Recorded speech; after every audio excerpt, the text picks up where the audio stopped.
Okay, so let's talk about homeschool extracurriculars. I run a homeschool program. It started out as a history program, and then it expanded to math and science because there was a need. Kids that were coming to us for history weren't doing math and science at home, and that became pretty apparent pretty quickly. My idea for teaching history was always to teach it through some form of like edutainment conversations, so that it felt less like preaching and more like organic learning and playing. And out of that came my theater program. We started 2019, fall 2019. We were online by the end of the year because of COVID.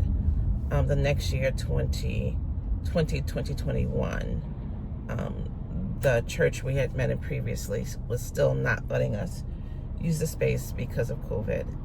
And so we were on Zoom. And the kids got real antsy. And I was seeing deep unhappiness, deep disconnection, deep boredom. And I knew that these kids needed to see each other, like face to face. And so we decided that we were studying ancient history that year. And we decided that we would do a play grounded in ancient history. And so our classical cycle of Shakespeare and classical works was born. And so we decided to do Shakespeare in the park, Julius Caesar in particular.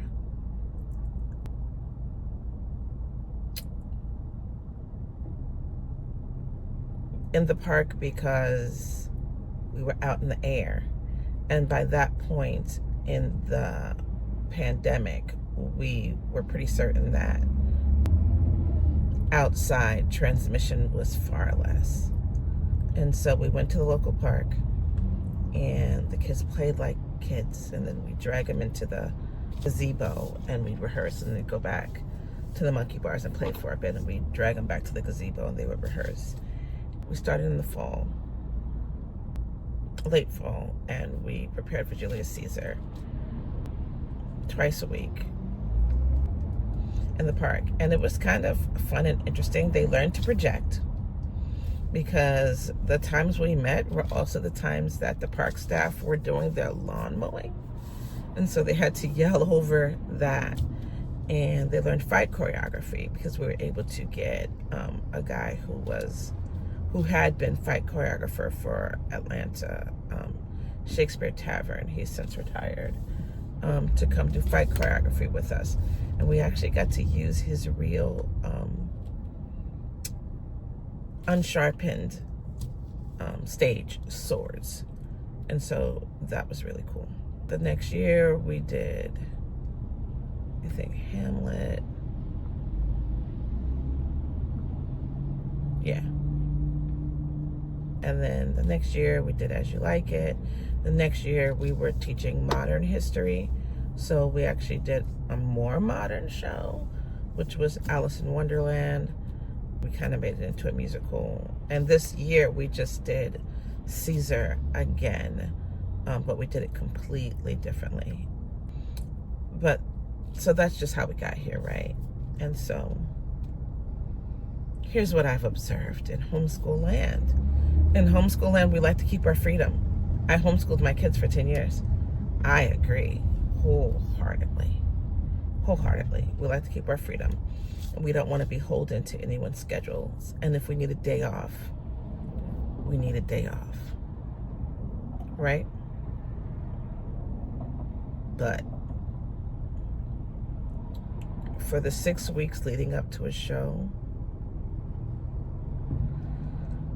1 or 2 children taking a day off, or a family of 3 taking a day off, derails the entire rehearsal.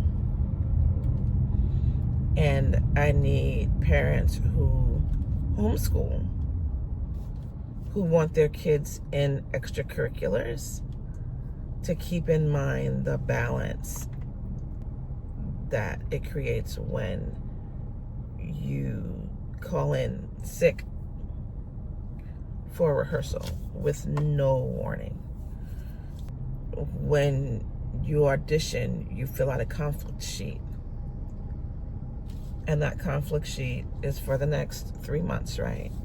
And you write down, this is where my child's schedule might conflict with what you have posted for rehearsals.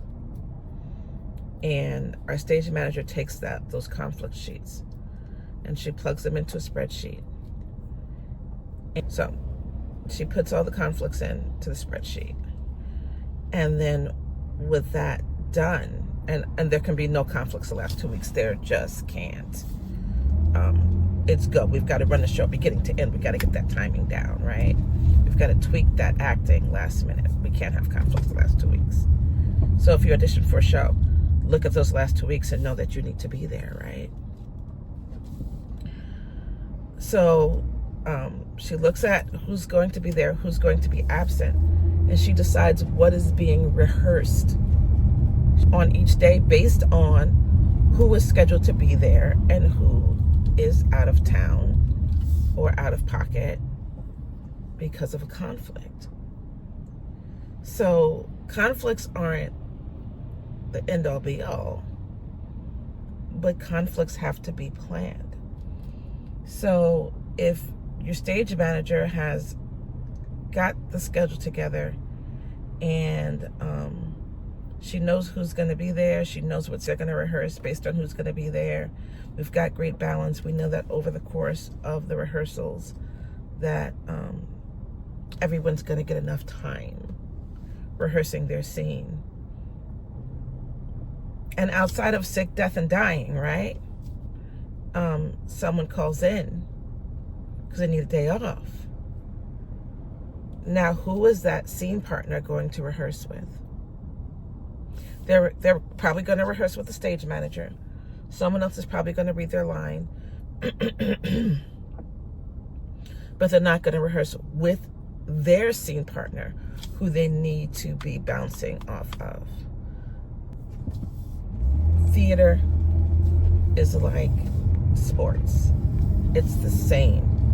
And I don't understand sports balls at all, so I'm going to do my best right here, right? But I know that there are only so many people on a basketball team, right? And then there are some bench warmers. Correct me if I'm wrong. If people no call, no show, or call in late at the last minute, am I correct that an entire game can get canceled? So what we're doing is we're handicapping rehearsals. An entire rehearsal can get canceled. And if that continues, an entire show can get canceled. And that's not fair to the other 10 plus kids who have dedicated their time and schedule to doing this show. So this is what I want people to understand, is that for when you commit to being in the cast for a show, that is no different than being committed to being on a baseball team, a basketball team, a football team. It is the same thing. And absence is detrimental to the game, to the end goal. And so sick, death, or dying, right? Once you've accepted your role, you need to be there with those exceptions. It is what it is. What made me think of that this morning, I was in the shower and I was remembering that time that during Tech Week is the last week before the show, or actually the week of the show. It starts the Sunday of the show that plays Thursday, Friday, Saturday.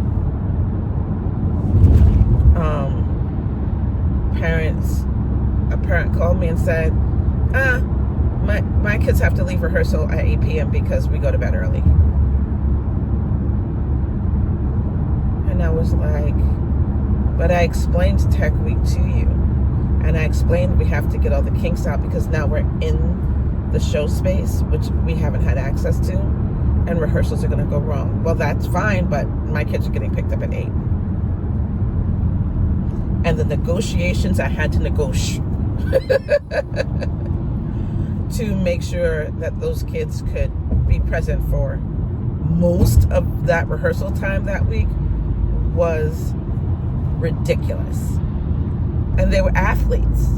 So I didn't understand the disconnect. Another time, a family was like, I'm going to be out of town and I'm going to miss these 2 rehearsals. And I was like, it was not Tech Week, but they hadn't put down this conflict. And I was like, okay, I'll deal. Children weren't great actors because they hadn't had enough time rehearsing. But children didn't have big roles. I'm going to live. At the end of that week, I got an email going, things changed and we have no idea when we're going to be back or if we're even going to make the show. We'll see. We'll let you know. Oh my word. Oh my word. So me doing the understudy scramble, right? Trying to make sure other kids know their lines just in case these kids don't come back. And then I had to ask myself, at what point do I draw a line and tell the parent, never mind, we're good? They ended up missing 2 weeks instead of the 1 week they had planned. But they came back and all was well. But if you're a teen, if your child was on an athletic team, they'd be done for the season. They'd be done. And so I want people to see theater participation, arts participation, music participation, even a visual arts class participation as a team sport.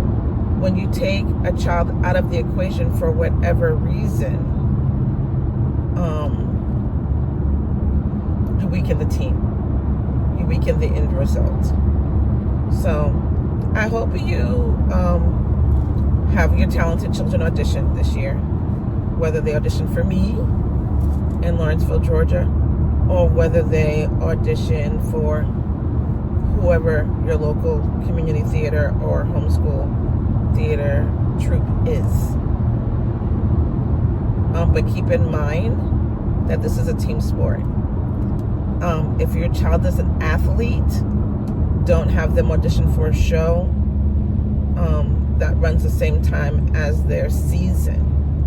So a football player, let's think about High School Musical, like the basketball team and theater wasn't meshing, right? A football player wouldn't do a fall show. They wouldn't. They might volunteer to work tech so they can learn how the soundboard works, they can learn how the lights work, they can be available the show weekend for moral support of their friends, but they're going to miss a bunch of rehearsals, right? Likewise, a basketball student, a basketball player or AAU student would struggle to be in a spring musical. But a basketball student could do a fall show, right? A football student could do the spring show. So keep in mind your child's schedule, what their conflicts are, and how theater and other group arts where performances are involved are a team sport. And I want people to start looking at it that way. That is all. Until next time.